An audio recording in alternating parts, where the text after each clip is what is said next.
जय हिंद दोस्तों। स्वागत है आप लोग का पढ़ाई 24x7 यूट्यूब चैनल के नए वीडियो में। तो दोस्त, आज हम इस वीडियो में बहुपद के प्रकार के बारे में पढ़ेंगे, ठीक है ना। यानी टाइप्स ऑफ पोलिनोमियल के बारे में पढ़ेंगे, ठीक है ना। हम लोग पिछले क्लास में बहुपद, व्यंजक और समीकरण में अंतर को देखे थे, ठीक है ना। तो चलिए हम लोग वीडियो को शुरू करते हैं। देखिए, कह रहा है ना कि हम लोग को बहुपद के प्रकार के बारे में पढ़ना है, यानी टाइप्स ऑफ पोलिनोमियल पर बताना है कि बहुपद कितने प्रकार के होते हैं। देखिए, सबसे पहले होता है ना कि बहुपद, देखिए आप लोग साथ में ही लिखते चलिएगा, ठीक है ना। आप लोग जब भी वीडियो देखने बैठिए तो आप कॉपी कलम लेकर बैठिए, ठीक है ना। ताकि देखिए, मैथ प्रैक्टिस का चीज़ है। मैथ अगर आप लोग प्रैक्टिस नहीं करते हैं ना तो अच्छे से समझ नहीं पाइएगा, ठीक है ना। ये साइंस सब्जेक्ट नहीं है कि कुछ भी मतलब सुन लिए फिर बाद में लिखेंगे। ये हमेशा आप लोग को प्रैक्टिस करना ही पड़ेगा, ठीक है ना। और आप लोग सोच रहे हैं कि बिना मेहनत का हम लोग मैथ अच्छे से सीख लें, तो ये कभी संभव नहीं है। और कोई भी सब्जेक्ट हो, आप लोग को मेहनत करना ही पड़ेगा। और मेहनत नहीं करते हैं ना तो आप लोग को सफलता नहीं मिलेगी। मेहनत करिएगा तभी ही सफल होइएगा, ठीक है ना। और बात रहा किस्मत का, तो किस्मत जुए और ताश, लॉटरी सब में आजमाया जाता है, ठीक है ना। और इसमें हम लोग को क्या करना पड़ेगा? मेहनत करना पड़ेगा। पढ़ाई में बिना मेहनत किए कुछ होने वाला नहीं है, ठीक है ना। तो चलिए हम लोग शुरू करते हैं। देखिए, कह रहा है ना कि बहुपद का सामान्य रूप। देखिए क्या कर रहा है कि बहुपद का सामान्य रूप क्या होता है। कह रहा है कि जैसे a1 x⁴n plus a2 x⁴n-1 plus a3 x⁴n-2 plus a4 x⁴n-3 और डॉट डॉट, ये आगे ऐसे ही चलता जाएगा। देखिए, बहुपद को हम क्या बताते हैं पिछले क्लास में कि जो भी मेरा बहुपद होता है उसका चर राशि का जो घात होता है वो मेरा क्या होता है? पूर्ण संख्या होता है। यानी जो भी बहुपद होगा उसमें जो चर राशि होगा उसका घात होना चाहिए, वो मेरा क्या होना चाहिए? पूर्ण संख्या होना चाहिए। यानी a1 x⁴n है, यानी यहाँ पे जो x⁴n है मतलब x का जो घात है वो मेरा क्या होना चाहिए?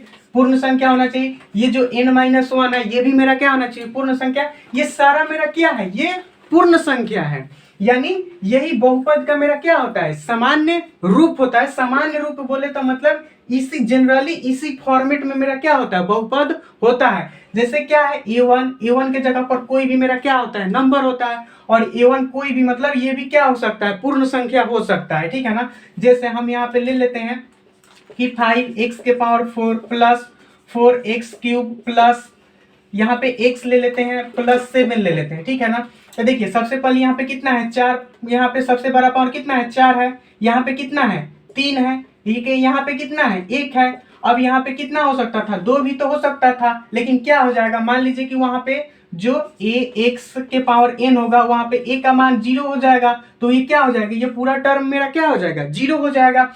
यानी कोई जरूरी नहीं है, लेकिन जनरली इसी फॉर्म में मेरा जो क्या होता है? बहुपद रहता है। क्या मतलब है कि जो a1 है, a2 है, a3, a4 ये सब का भी मान किसी भी कि मतलब a1 का या a2 का, a3, a4 और भी a5, a6 आते जाएगा। यानी ये सब का भी मान मेरा क्या हो जाएगा? 0 हो सकता है, ठीक है ना।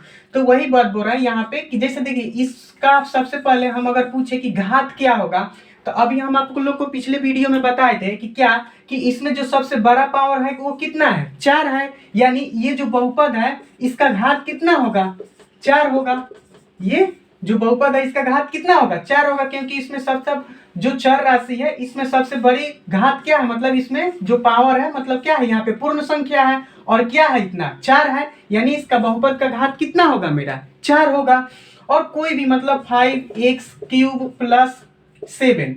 अब देखिए यहाँ पे क्या है? मेरा x, यहाँ पे जो चर राशि है उसका घात कितना है? 3 है। अब बोलिएगा कि यहाँ पे क्या मेरा 2, 1, अब तो कोई नहीं है, तो ये 2 और 1 वाला कहाँ गया? तो उसमें 2 और 1 वाले में क्या हो जाएगा? या तो यहाँ पे a का मान हो जाएगा वो 0 हो जाएगा। तो 0 में किसी भी मतलब x⁴ रहे, 10 रहे, 2 रहे, वो क्या हो जाएगा? मेरा 0 हो जाएगा। यानी इसमें नहीं है, तो ये सारा टर्म मेरा क्या हो जाएगा? 0 रहेगा। यानी इसका घात अगर पूछे तो कितना होगा? यहाँ पे बहुपद, तो यानी यहाँ पे x के पावर में कितना है 3 है, तो यानी इस बहुपद का मेरा घात कितना होगा 3 होगा। और यहाँ पे x के पावर में क्या है पूर्ण संख्या है, यानी ये क्या है मेरा बहुपद है। तो यही बहुपद का मेरा क्या होता है सामान्य रूप होता है। अब चलिए हम इसके बहुपद के प्रकार के बारे में समझते हैं, ठीक है ना। आप लोग इसको नोट कर लीजिए, हम इसको मिटाते हैं। चलिए हम लोग अब बहुपद के प्रकार को देखते हैं, ठीक है। देखिए सबसे पहले होता है ना, एक होता है रैखिक बहुपद, रैखिक बहुपद, एक होता है द्विघात बहुपद, और एक होता है ना त्रिघातीय बहुपद, त्रिघातीय बहुपद। देखिए इसको बोलते हैं लीनियर पोलिनोमियल,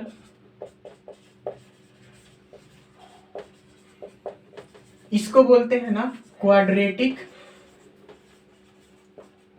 क्वाड्रेटिक पोलिनोमियल, और इसको बोलते हैं हम लोग क्यूबिक पोलिनोमियल।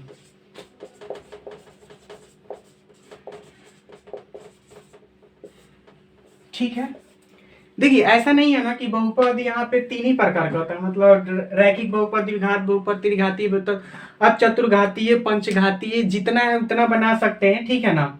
लेकिन जनरली आप लोग को 3 से ही काम हो जाएगा, ठीक है ना। और आप लोग को सिलेबस में इतना ही तक का जरूरी है। अब देखिए सबसे पहले होता है कि रैखिक बहुपद, द्विघात बहुपद और त्रिघातीय बहुपद, तीनों को अच्छे से समझते हैं। देखिए रैखिक बहुपद का ना सामान्य रूप बहुत जरूरी है, ठीक है ना, इसको ध्यान दीजिएगा। सामान्य रूप ये आप लोग को ऑब्जेक्टिव में डायरेक्ट पूछ देता है, ठीक है ना, इसलिए देखिएगा सामान्य रूप ax प्लस b, जहां नोट करने वाला बात है कि a नॉट इक्वल टू 0, ये 0 नहीं होना चाहिए। अगर इसका हम लोग सामान्य रूप का बात करें, सामान्य रूप, तो इसका सामान्य रूप होता है ax square plus bx plus c, जहां यहां पे भी नोट करना है कि a नॉट इक्वल टू 0, मतलब a का मान 0 नहीं होना चाहिए। और त्रिघातीय बहुपद, इसका भी अगर हम सामान्य रूप के बारे में बात बोले, सामान्य रूप, तो क्या हो जाएगा ax cube plus bx square plus cx plus d होता है। और यहाँ पे भी नोट करने वाला बात क्या है कि जहां a नॉट इक्वल टू 0 होता है। देखिए सबसे मेन चीज है ना कि यहाँ a नॉट इक्वल टू 0, यहाँ पे भी मेरा क्या है a नॉट इक्वल टू 0, और यहाँ पे भी मेरा क्या है a नॉट इक्वल टू 0। देखिए सबसे पहले मेरा क्या है रैखिक बहुपद है, यानी इसका सामान्य रूप ax प्लस b होता है, जहां a नॉट इक्वल टू 0 एकदम मोस्ट इंपॉर्टेंट है, इसको ध्यान देना। ऑब्जेक्टिव में आप लोग को बहुत बार पूछा भी गया है। इसका सामान्य रूप क्या होता है ax square plus bx plus c, जहां a नॉट इक्वल टू 0। सामान्य रूप क्या होता है ax cube plus bx square plus cx plus d, जहां a नॉट इक्वल टू 0। अब देखिए कह रहा है कि जिसका घात 1 हो, जिसका घात मेरा क्या होना चाहिए घात 1 हो, उसे हम लोग क्या बोलते हैं रैखिक बहुपद बोलते हैं। यहाँ पे क्या बोल रहा है कि जिसका घात क्या हो 2 हो, उसे हम लोग क्या बोलते हैं द्विघात बहुपद बोलते हैं। और क्या होते हैं जिसका घात कितना हो 3 हो, उसे हम लोग क्या बोलते हैं त्रिघातीय बहुपद बोलते हैं। यानी जिसका घात 1 हो उसे रैखिक, जिसका घात 2 हो उसे द्विघात, और जिसका घात 3 हो उसे हम लोग त्रिघात बहुपद बोलते हैं। अब देखिए बहुपद का घात हम आपको पिछले वीडियो में बता चुके हैं कि बहुपद का घात किसको बोलते हैं। जो भी बहुपद होता है ना उस पे जो सबसे बड़ा नंबर होता है ना उसी को हम लोग क्या बोलते हैं बहुपद का घात बोलते हैं। जैसे 5x के पावर अगर 10 प्लस 5x के पावर 7 प्लस 6x के पावर अगर 4 लिख दे, तो देखिए यहाँ पे चर राशि पर सबसे बड़ा क्या है 10 है, यहाँ पे चर राशि पर कितना है 7 है, यहाँ पे चर राशि पर कितना है 4 है। यानी 10 और 7 और 4 में बड़ा सबसे बड़ा कौन है 10। यानी ये जो बहुपद है इसका घात कितना होगा 10 होगा। यानी चर राशि पर जो भी बहुपद होगा उसमें चर राशि पर जो सबसे बड़ा पावर होता है ना उसी को हम लोग क्या बोलते हैं बहुपद का घात बोलते हैं। आप लोग को पिछले वीडियो में बता चुके हैं। तो वही बोल रहा है कि जिसका घात 1 हो। अब देखिए यहाँ पे ये चीज ध्यान रखना है कि घात तो 1 होना चाहिए, लेकिन इस रूप का होना चाहिए जहां पे a 0 नहीं होना चाहिए। जैसे हम लिखते हैं 5x प्लस 4, यानी अगर हम ax प्लस b लिखें तो यानी a का मान कितना है 5 है और b का मान कितना है 4 है। तो क्या बोल रहा है कि जहां a 0 नहीं होना चाहिए। अब सोच के देखिए, अगर हम a को 0 करेंगे तो 0 में x से गुना करेंगे तो कितना हो जाएगा 0, तो ये फिर कितना हो जाएगा 0 और प्लस 4, मतलब कितना बचेगा 4 बचेगा। तो सिर्फ 4 बचेगा, तो इसमें क्या आया मेरा जो चर राशि है वो तो नहीं आया। तो फिर चर राशि का पावर 1 कहां से आएगा, मतलब जिसका घात 1 होना चाहिए चर राशि का, तो इसमें 1 तो नहीं आएगा। तो फिर ये मेरा क्या हो जाएगा रैखिक बहुपद नहीं होगा। इसलिए हर हाल में जो a होता है वो 0 नहीं होता है। अब b 0 हो सकता है, इसके लिए कोई दिक्कत नहीं है। जैसे 5x लिख दिए तो ये भी मेरा क्या है रैखिक बहुपद है। क्यों? क्योंकि यहाँ पे पावर कितना है 1 है। अगर हम ax प्लस b के रूप में लिखे तो a का मान कितना होगा 5 होगा और b का मान कितना होगा, b के जगह पर क्या है 0 है। तो यहाँ पे a का मान कितना हुआ 5 हुआ, यानी यहाँ पे सबसे पहले इसका पावर कितना है 1 है और ये ax प्लस b के रूप में है, यानी यहाँ पे a का मान क्या होना चाहिए 0 नहीं होना चाहिए। तो उसी को हम लोग क्या बोलते हैं रैखिक बहुपद बोलते हैं, जहां पे a का मान 0 नहीं होना चाहिए। अब हम इसको लिख दें 5s प्लस 1, तो यहाँ पे भी क्या है मेरा ax, यहाँ पे ax प्लस b। अब देखिए यहाँ पे x है तो यहाँ पे s है, यहाँ पे p है t है, कुछ भी हो सकता है x y z आप कुछ भी ले सकते हैं। यानी a का मान यहाँ पे कितना है 5 है, यहाँ पे a का मान कितना b का मान कितना है 1 है, यानी a और b का मान कुछ भी हो सकता है लेकिन a का मान 0 नहीं हो सकता है। तो उसी को हम लोग क्या बोलते हैं रैखिक बहुपद बोलते हैं, ठीक है ना कुछ भी। और देखिए अब हम लोग द्विघात बहुपद को देखते हैं। कह रहा है कि जिसका घात क्या होना चाहिए 2 होना चाहिए और ये इसका सामान्य रूप होता है जहां पे a 0 नहीं होना चाहिए। आप b को 0 कर दीजिए, c को 0 कर दीजिए, कोई दिक्कत नहीं है, ठीक है ना, लेकिन a 0 नहीं होना चाहिए। देखते हैं जैसे 5x square plus 6x plus यहाँ पे 4 ले लेते हैं।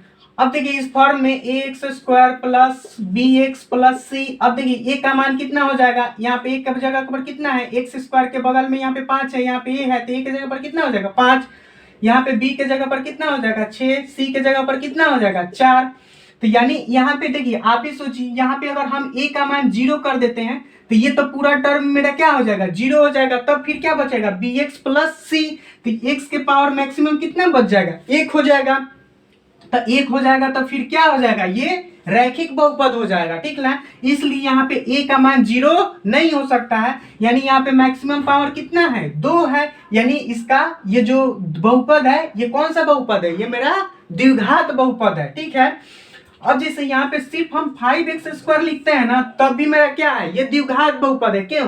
क्योंकि यहाँ पे प्लस 0 यानी क्या है यहाँ पे जो b का मान है वो भी 0 है और c का मान वो भी क्या है मेरा 0 है, लेकिन मेरा a का मान हरगिज 0 नहीं होना चाहिए। यानी यहाँ पे 5x स्क्वायर है, यानी x का जो पावर है वो कितना है 2 है और सबसे बड़ा मतलब क्या है यहाँ पे 2 ही दिखाई दे रहा है, यानी जिसका घात मेरा क्या होना चाहिए 2 होना चाहिए। उसे हम लोग क्या बोलते हैं यहाँ पे द्विघात बहुपद बोलते हैं, ठीक है ना। और भी बहुत सारे एग्जांपल है, यहाँ पे 6s स्क्वायर प्लस 4s, ये भी मेरा क्या होगा द्विघात बहुपद होगा। क्यों? यहाँ पे s का पावर कितना है 2, यहाँ पे s का पावर कितना है 1, 2 और 1 में बड़ा कौन है 2, तो यानी यहाँ पे जो बहुपद का घात कितना हो गया 2 हो गया, तो ये मेरा कौन सा बहुपद हो जाएगा मेरा द्विघात बहुपद हो जाएगा, ठीक है ना। अब चलिए हम लोग त्रिघातीय बहुपद के बारे में समझते हैं। ये भी क्या है ax cube plus bx square plus cx plus d के रूप में होना चाहिए और उसका घात कितना होना चाहिए 3 होना चाहिए। तो क्या है यहाँ पे लिख सकते हैं 6x cube plus 5x square plus 4x plus 3। तो क्या हो सकता है ax cube plus bx square plus cx plus d, यानी यहाँ पे a का मान कितना होगा 6, b का मान कितना होगा 5, c का मान कितना होगा 4 और d का मान कितना होगा 3 हो जाएगा, ठीक है ना। यानी कहने का मतलब a का मान कभी भी 0 नहीं होना चाहिए। देखिए आप ही सोचिए यहाँ पे ax क्यू है ना, तो अगर a का मान 0 रख देंगे तो ये टर्म तो पूरा 0 हो जाएगा। तो फिर क्या बचेगा bx square plus cx plus d बचेगा। तो अब देखिए बी एक्स स्क्वायर, यहाँ पे एक्स का पावर कितना है 2, यहाँ पे एक्स का पावर कितना है 1, यानी ये फिर कौन सा सबसे बड़ा घात कितना हो जाएगा 2, तो ये फिर क्या हो जाएगा मेरा द्विघात बहुपद हो जाएगा। इसलिए कभी भी मतलब यहाँ पे ए का मान 0 नहीं होना चाहिए। देखिए इस बात को हम बार बार फोकस कर रहे हैं ना कि ए का मान 0 नहीं होना चाहिए। और ये आप लोग का ऑब्जेक्टिव का पूछा हुआ भी क्वेश्चन है, ठीक है ना, पूछ भी देता है कि यहाँ पे त्रिघातीय बहुपद का सामान्य रूप क्या होता है, द्विघातीय बहुपद का सामान्य रूप क्या होता है, रैखिक बहुपद का सामान्य रूप क्या होता है। तो आशा करते हैं ये लोग आप लोग ये समझ गए होंगे। अगर हम सिर्फ 6x³ भी लिख देते हैं ना तब भी मेरा क्या होगा, ये त्रिघातीय बहुपद होगा। क्यों? क्योंकि यहाँ पे x का जो पावर है वो कितना है 3 है, और सबसे बड़ा पावर भी कितना है 3 है, तो इसका घात कितना हो जाएगा 3 हो जाएगा। हम 6x³ प्लस 4x लिख देते हैं तब भी मेरा क्या हो जाएगा त्रिघातीय बहुपद होगा। यहाँ पे x का पावर कितना है 3 है, यहाँ पे x का पावर कितना है 1 है, और 3 और 1 में बड़ा कौन है मेरा 3 है, यानी जिसका घात मेरा क्या होना चाहिए 3 होना चाहिए। उसको हम लोग क्या बोलते हैं त्रिघातीय बहुपद बोलते हैं। और क्या होना चाहिए, ये जो मेरा ए का मान है वो 0 नहीं होना चाहिए, और यही रूप होना चाहिए कि x³ plus b x square plus c x plus d के रूप का होना चाहिए, ठीक है ना। तो आशा करते हैं आप लोग रैखिक बहुपद, द्विघात बहुपद और त्रिघातीय बहुपद आप लोग अच्छे से समझ गए होंगे, ठीक है ना। अब इसको साफ करते हैं। और एक चीज है आप लोग का फैक्टर, ठीक है ना, आप लोग उसको 9th में पढ़े भी होंगे, लेकिन हमको फिर फैक्टर का यहाँ पे एक्सरसाइज में जरूरी है, तो 1-2 फैक्टर हम बताते हैं फिर हम लोग एक्सरसाइज शुरू करेंगे, ठीक है। तो चलिए आप लोग इसको नोट करना है तो कर लीजिए, ठीक है। चलिए तो आप लोग बहुपद एक मतलब रैखिक बहुपद, द्विघात बहुपद और त्रिघात बहुपद आप लोग अच्छे से समझ गए होंगे, ठीक है ना। अब देखिए हम लोग रैखिक बहुपद हो या द्विघात बहुपद हो त्रिघात बहुपद हो, इसको हम लोग फैक्टर मतलब मेथड से कैसे सॉल्व करते हैं, अगर हम इसको समीकरण के रूप में लिखते हैं तो, ठीक है ना। जैसे देखिए सबसे पहले हम लोग रैखिक बहुपद पढ़े थे ना, तो रैखिक बहुपद मान लीजिए जैसे 5x + 10, तो ये मेरा क्या है रैखिक बहुपद है।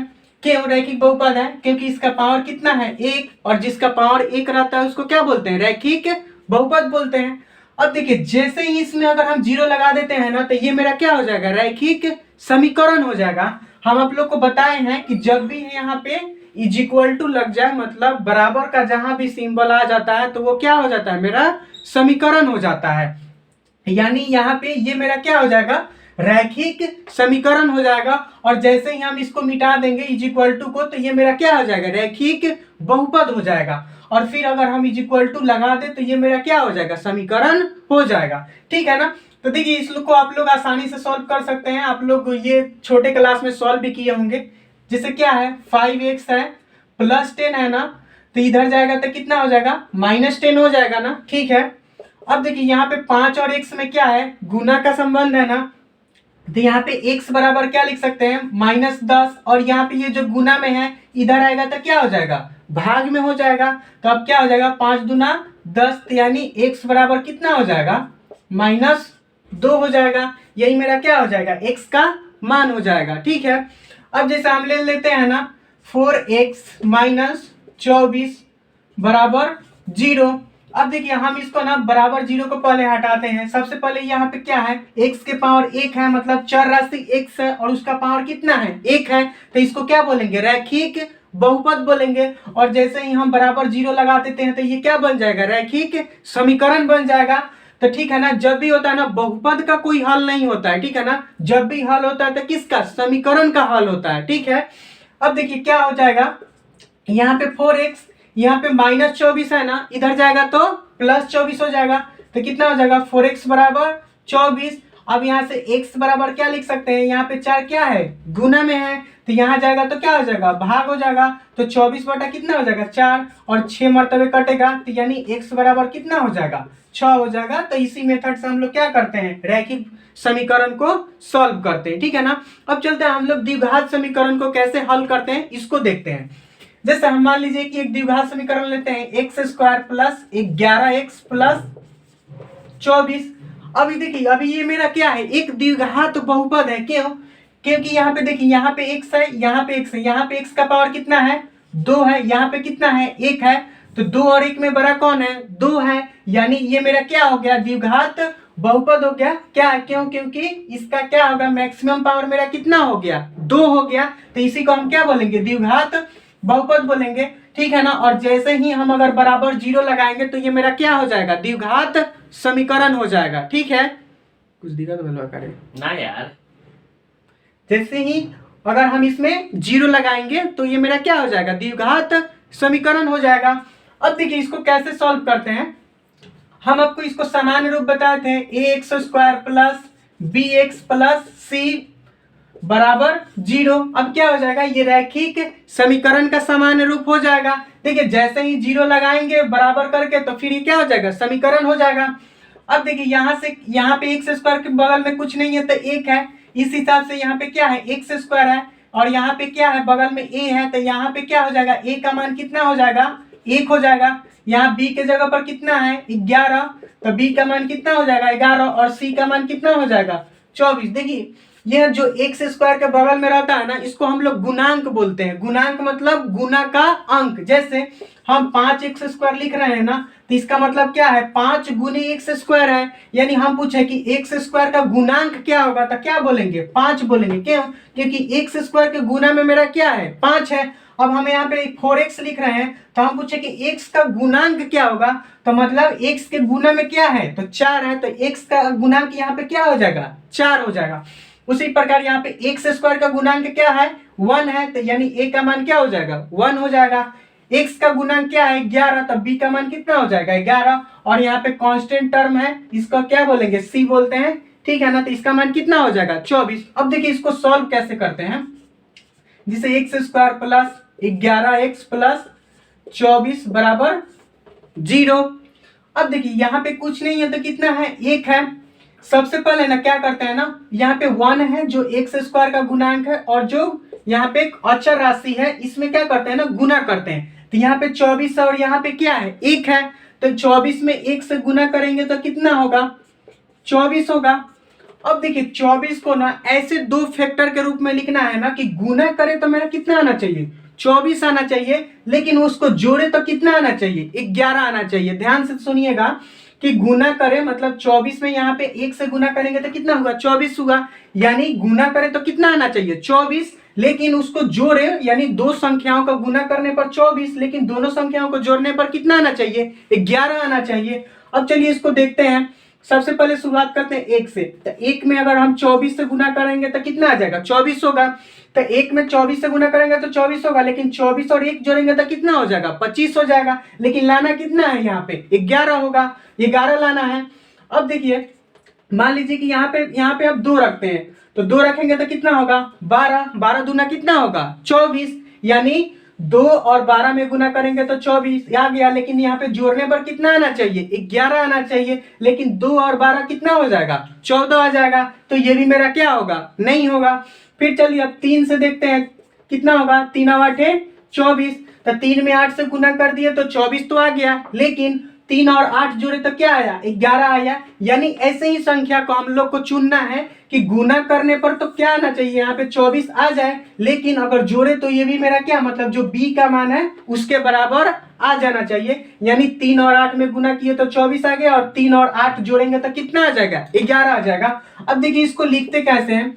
सबसे पहले तो एक्स स्क्वायर प्लस, अब क्या है ना 3 और 8 है ना, तो इसको लिख देंगे 3x प्लस 8x और प्लस 24 बराबर 0। अब देखिए फिर हम एक्स स्क्वायर 3 और 8 11x फिर 24, फिर इसको अगर जोड़ देते हैं तो फिर इतना ही के बराबर आ जाएगा। तो इसलिए क्या है 3x प्लस 8x लिख दिए, मतलब इसमें हमारा कोई गलत नहीं है। अब देखिए अब क्या करते हैं, यहाँ पे दो दो का टर्म बना लेते हैं, ये 2 टर्म और ये 2 टर्म। अब देखिए यहाँ पे एक्स स्क्वायर प्लस क्या है, 3x है, तो एक्स स्क्वायर और 3x में कॉमन क्या है, यहाँ पे भी x मिल रहा है, यहाँ पे भी x मिल रहा है, तो क्या कॉमन ले लेंगे, x कॉमन ले लेंगे। तो यहाँ पे x कॉमन ले लेंगे। देखिए x कॉमन ले लेने मतलब ना x से इसमें भाग दे दीजिए, ठीक है। तो देखिए x से इसमें भाग देंगे तो क्या होगा, एक्स स्क्वायर में एक्स स्क्वायर और बटा x है, तो एक x से एक x कट जाएगा, तो क्या बचेगा, x प्लस यहाँ पे 3x है, 3x में x से भाग देंगे तो x से x कट जाएगा, क्या बचेगा, 3 बचेगा। यानी एक्स स्क्वायर प्लस 3x में देखिए फिर इसको गुना करेंगे ना, x में x से तो x स्क्वायर, x में 3 से तो क्या आ जाएगा, 3x हो जाएगा। अब चलिए इसमें 8x है और 24 है, तो इसमें क्या कॉमन ले सकते हैं, 8 कॉमन ले सकते हैं। क्यों? क्योंकि फिर 8 3 का 24 हो जाएगा। तो यहाँ पे 8 कॉमन ले लेंगे तो क्या बचेगा, 8 से भाग दे दीजिए, तो 8 से भाग देंगे तो 8 कैंसिल हो जाएगा, क्या बचेगा, x बचेगा। और प्लस यहाँ पे 8 में भाग देंगे तो कितना होगा, 8 3 का 24 और बराबर 0 हो जाएगा। ठीक है ना। अब देखिए यहाँ पे x प्लस 3 कॉमन है, यहाँ भी x प्लस 3 है, तो दोनों को क्या कर सकते हैं, कॉमन ले सकते हैं। तो अगर हम x प्लस 3 को कॉमन ले लेंगे तो यहाँ पे क्या बच जाएगा, x बच जाएगा, और यहाँ पे मेरा क्या बच जाएगा, प्लस 8 बराबर 0। ठीक है ना। देखिए अगर सही बना रहे होंगे ना हम, तो यहाँ पे भी और यहाँ पे भी मान क्या होना चाहिए, दोनों जगह फैक्टर मेरा क्या होगा, सेम होना चाहिए। ठीक है। अब देखिए x प्लस 3 और x प्लस 8 दोनों क्या है, 0 के क्या है, बराबर है। हम मानते हैं हम कुछ भी a गुने b ले लिए ना, और हम कह रहे हैं ना कि ये दोनों 0 के बराबर है, यानी क्या होना चाहिए, अगर हम a का मान 0 रख दे तब भी ये 0 के बराबर हो जाएगा, और क्या करें b का मान 0 रख दे तब भी क्या होगा, 0 के बराबर हो जाएगा। मतलब कोई संख्या मेरा अगर 0 के बराबर है गुना करने पर, तो मतलब क्या है, उसका मान क्या होना चाहिए, 0 होना ही चाहिए। ठीक है ना। यानी कहने का मतलब क्या है कि x प्लस 3 भी अगर 0 के बराबर हो जाए और x प्लस 8 भी क्या हो जाएगा, 0 के बराबर हो जाएगा, तो फिर गुना करेंगे तो क्या आ जाएगा, 0 आ जाएगा। तो हम क्या करते हैं, x प्लस 3 बराबर क्या रख देते हैं, 0, यानी x बराबर क्या हो जाएगा, यहाँ पे प्लस 3 है तो इधर जाएगा तो क्या हो जाएगा, -3 हो जाएगा। फिर क्या है, x प्लस 8 है तो x प्लस 8 बराबर 0 रख देते हैं, यानी x यहाँ बराबर क्या हो जाएगा, प्लस 8 है, इधर जाएगा तो क्या इतना हो जाएगा, -8 हो जाएगा। यानी अगर इसमें हम -3 रखते हैं ना, देखिए -3 है ना, यहाँ पे -3 और +3, तो ये क्या हो जाएगा, 0 हो जाएगा। तो फिर 0 और इतना फिर गुना करेंगे तो क्या हो जाएगा, 0 हो जाएगा।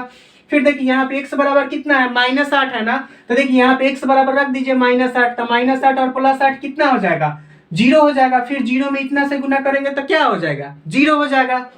देखिए यहाँ पे जो x का मान आता है ना, ये दिखाता है कि अगर हम ये जो मेरा समीकरण है ना, ये जो मेरा समीकरण है, अगर हम इसमें x बराबर -3 रखेंगे ना तब क्या होगा, 0 होगा। फिर x बराबर -8 भी रखेंगे तो क्या होगा, 0 होगा। देखिए यहाँ पे अगर x स्क्वायर आता है तो यहाँ पे x का 2 मान आता है। अगर यहाँ पे x का मान, यहाँ पे अगर मान लीजिए x³ प्लस 5x प्लस 6 कुछ भी यहाँ पे रहा, अगर मैक्सिमम मतलब उस बहुपद या उस समीकरण का घात अगर 3 होगा तो वहां पे x का कितना मान आएगा, 3 मान आएगा। अगर x के पावर 4 होगा तो उसका x का मान जो कितना आएगा, 4 मान आएगा। इसी तरह 5 होगा तो 5 आएगा। ठीक है ना। तो हम आशा करते हैं इसको आप लोग अच्छे से समझे होंगे। ठीक है ना। और भी इस पर 1-2 एग्जाम्पल लेते हैं, तब तक आप लोग इसको नोट कर लीजिए। ठीक है। चलिए अब हम लोग अगले द्विघात समीकरण को सॉल्व करते हैं। जैसे मान लेते हैं कि x² प्लस x -6 ले लेते हैं बराबर 0। अब देखिए यहाँ पे x² है, यानी ये क्या है, मेरा सबसे बड़ा पावर मेरा क्या है, 2 है, यानी ये मेरा क्या होगा, द्विघात समीकरण होगा। और फिर हम यहाँ पे 0 को तोप देते हैं तो फिर क्या हो जाएगा, ये मेरा द्विघात बहुपद हो जाएगा। ठीक है ना। तो यानी हम 0 बराबर 0 लगा दिए तो फिर क्या हो जाएगा, द्विघात समीकरण हो जाएगा। तो चलिए सबसे पहले इसको सॉल्व करते हैं। अभी बताए हैं कि कैसे सॉल्व करेंगे। देखिए यहाँ पे कुछ नहीं है तो क्या है, 1 है, तो 1 में -6 से गुना करेंगे तो कितना होगा, 1 गुने -6 तो कितना होगा, -6। ठीक है ना। अब देखिए क्या होना चाहिए कि गुना करने पर कितना आना चाहिए, -6 आना चाहिए, लेकिन जोड़ने पर यहाँ पे कुछ नहीं है तो कितना होगा, 1 होगा। यानी जोड़ने पर मेरा कितना आना चाहिए, 1 आना चाहिए, और गुना करे तो कितना होना चाहिए, -6 होना चाहिए। चलिए सबसे पहले देखते हैं। अब चलिए यहाँ पे 1 गुने 6 तो कितना होगा, पहले अगर हम माइनस को हटा देते हैं ना तो पहले सिंपल सोचते हैं, पहले 6 लाना है, तो 1 गुने 6 तो कितना हो जाएगा, 6 आ जाएगा। लेकिन 6 और 1 कितना हो जाएगा, 7 हो जाएगा, और 6 में से 1 घटाएंगे भी तो कितना हो जाएगा, 5 हो जाएगा। तो ये नहीं होगा। फिर चलते हैं 2 सोचते हैं, तो 2 गुने 3। अब देखिए क्या होगा, 2 तिहाई 6 हो जाएगा। अब देखिए 2 तिहाई 6 तो आ गया, लेकिन हमको यहाँ पे क्या लाना है, 1 लाना है, तो 2 और 3 जोड़ेंगे तो 5 आएगा। लेकिन अगर 3 और में से 2 घटाएंगे तो कितना आ जाएगा, 1 आ जाएगा। यानी हमारा क्या आ रहा है यहाँ पे, तो 1 ही तो लाना है कि गुना करने पर 6 होना चाहिए और जोड़ने पर कितना होना चाहिए, मेरा 1 होना चाहिए। तो देखिए 3 में 2 से गुना करेंगे तो कितना हो जाएगा 6, और 3 में से 2 यहाँ पे क्या है -6 लाना है ना, तो यहाँ पे क्या है 3 में से 2 घटाएंगे तो फिर क्या आ जाएगा, यहाँ पे 1 आ जाएगा। अब देखिए क्या करते हैं ना, यहाँ पे +x लाना है। अब आप ही बताइए, -3x + 2x लिखे, -3x - 2x लिखे, या 3x - 2x लिखे। देखिए -3x है और +2x है, तो यहाँ पे क्या हो जाएगा -x हो जाएगा। क्यों कि यहाँ पे माइनस है, यहाँ पे प्लस है, तब प्लस माइनस क्या हो जाएगा, माइनस हो जाएगा। और 3 में से 2 जाएगा तो 1x बचेगा। और यहाँ पे माइनस वाला जो -3 है वो क्या है, बड़ा है, मतलब जो 3 नंबर है वो 2 से क्या है, बड़ा है। और उसी के साथ क्या है, माइनस है, तो यहाँ पे क्या हो जाएगा -x हो जाएगा। अब देखिए यहाँ पे माइनस है, यहाँ पे माइनस है, तो क्या हो जाएगा 3 और माइनस माइनस प्लस, यानी 3 और 2 5x, यानी कितना हो जाएगा -5x हो जाएगा। लेकिन यहाँ पे देखिए 3 में से 2x को घटाएंगे तो कितना हो जाएगा 1x हो जाएगा। और 3 में -2 से गुना करेंगे तो कितना हो जाएगा -6 भी हो जाएगा। तो हम क्या लिख सकते हैं, 3x - 2x लिख सकते हैं। ध्यान दीजिएगा यहाँ पे गुना करने पर कितना लाना है, -6 लाना है, और यहाँ पे जोड़ने पर कितना आना चाहिए, 1 आना चाहिए। तो आप ही देखिए यहाँ पे 3x और 2x में गुना कर देंगे, 3 में -2 से गुना करेंगे तो कितना होगा -6 होगा, और 3 में से 2 घटा देंगे तो कितना हो जाएगा 1 हो जाएगा। तो चलिए लिखते हैं x² प्लस कितना 3x - 2x और कितना -6 बराबर क्या हो जाएगा 0 हो जाएगा। अब चलिए यहाँ से क्या, यहाँ पे x² है, यहाँ पे 3x है, तो दोनों में क्या कॉमन हो जाएगा, x कॉमन हो जाएगा। यहाँ पे भी x है, यहाँ पे भी x है। अब देखिए यहाँ पे x कॉमन ले लीजिए तो x से भाग दे दीजिए तो क्या बचेगा, x बचेगा। फिर देखिए यहाँ पे क्या है, x से भाग दे देंगे तो क्या बचेगा 3 बचेगा। देखिए फिर इसको गुना करेंगे ना, x में x से तो फिर x², फिर x में 3 से तो कितना हो जाएगा 3x हो जाएगा। अब देखिए यहाँ पे क्या लेंगे कॉमन, देखिए यहाँ पे -2 है और -6 है, तो क्या लेंगे कॉमन, -2 को कॉमन लेंगे। क्यों, क्योंकि यहाँ पे भी माइनस है और यहाँ पे भी क्या है मेरा माइनस है, तो -2 को कॉमन लेंगे तो क्या बचेगा, यहाँ पे तो पूरा x बच जाएगा और x बच जाएगा। और यहाँ पे देखिए फिर -2 से डिवाइड करेंगे, जैसे -6 है और फिर -2, तो माइनस माइनस तो कट जाएगा, तो कितने हो जाएगा 2 3 6। तो यहाँ पे कितना बचेगा x + 3 बराबर क्या हो जाएगा 0 हो जाएगा। अब देखिए यहाँ पे भी x + 3 है और क्या है, यहाँ पे भी मेरा क्या है x + 3 है। अब दोनों को क्या करते हैं कॉमन ले लेते हैं, तो x + 3 मेरा कॉमन हो जाएगा, तो क्या बचेगा, यहाँ पे क्या बचेगा x बचेगा, और यहाँ पे क्या बचेगा -2 बराबर 0। अब अभी बताए हैं हम कि a गुने b 0 है, तो क्या होना चाहिए, कोई एक को क्या होना पड़ेगा 0 होना पड़ेगा, तभी ना 0 होगा, क्योंकि 0 में किसी भी संख्या से गुना करेंगे तो क्या हो जाएगा 0 हो जाएगा। तो चलिए इसको 0 करते हैं, x + 3 बराबर 0, यानी यहाँ पे +3 है तो इधर जाएगा तो कितना हो जाएगा -3 हो जाएगा। फिर x - 2 बराबर 0, तो x बराबर कितना हो जाएगा -2, इधर जाएगा तो +2 हो जाएगा। ठीक है, तो चलिए यहाँ पे x का बराबर कितना आया -3 आया, और x बराबर कितना आया 2 आया। अब चलिए यहाँ पे रखते हैं, x बराबर -3 रखेंगे ना, -3 और +3 कितना हो जाएगा 0 हो जाएगा। और फिर 0 में इतना से गुना करेंगे तो ये भी 0 हो जाएगा। फिर x बराबर 2 रखते हैं, तो 2 में 2 जाएगा तो कितना होगा 0, और 0 में इतना से गुना करेंगे तो क्या हो जाएगा 0। यानी जो x का यहाँ पे मान आया है, अगर हम इस समीकरण में रखते हैं ना, तो इसका मान क्या हो जाएगा 0 हो जाएगा। मतलब x बराबर -3 रखेंगे तब भी 0 हो जाएगा, और x बराबर 2 रखेंगे तब भी 0 हो जाएगा। देखिए यहाँ पे पावर 2 है ना, तो x का 2 मान आएगा, यहाँ पे पावर 3 रहेगा तो x का कितना मान आएगा 3 मान आएगा। अब देखिए जैसे, अब ये तो द्विघात समीकरण हो गया, अब हम लोग त्रिघातीय भी देखे थे। जैसे मान लीजिए x³ + 4x + 5 प्लस कुछ भी जो भी रहेगा ना, तो देखिए इसको सॉल्व करने के लिए ना हम लोग हीट एंड ट्रायल मेथड का यूज करते हैं। हीट एंड ट्रायल मेथड बोले तो मतलब सबसे पहले ना मन में कुछ कुछ वैल्यू को रख कर देखते हैं कि किसमें 0 होगा। मतलब मन में कुछ रखते हैं, जैसे 1 रख के चेक करेंगे, -1 रख के चेक करेंगे, 2 रख के चेक करेंगे, मतलब छोटा सा ही वैल्यू रख कर चेक करते हैं कि किसमें क्या आ रहा है 0 आ रहा है। अगर वहां पे 0 आ जाता है ना, तो उसको एक फैक्टर मान लेते हैं। जैसे आप ही समझिए, यहाँ पे x बराबर 3 है, सॉरी -3 है ना, यहाँ पे x बराबर -3 है, तो हम क्या लिख सकते हैं इसको, अगर जब x + 3 बराबर 0 लिख सकते हैं, तो x बराबर -3 को x + 3 बराबर 0, मतलब यहां से यहां आ सकते हैं ना, तो यहां से यहां भी हम लोग जा सकते हैं। यानी x बराबर -3 है, तो तो हम क्या लिख सकते हैं, इधर -3 इधर आएगा तो +3 बराबर 0।